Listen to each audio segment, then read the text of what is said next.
É isso, amigão, seja bem-vindo. Você está na SP Centro Técnico Mecânico, uma empresa que é especializada em direção elétrica.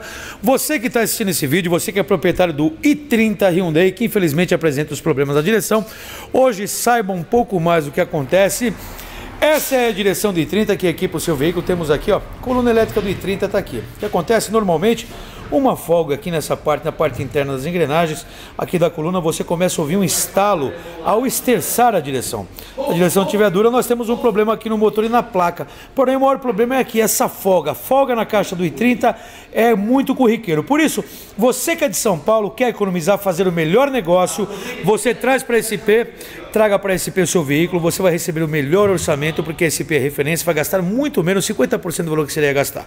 Você que é de outro estado, quer receber essa caixa aqui na sua cidade com a garantia SP, você liga para a SP agora, não perca tempo, porque a SP é empresa referência especializada no segmento. Você deve ligar agora 011 2364 7388 ou 011 2364 7488.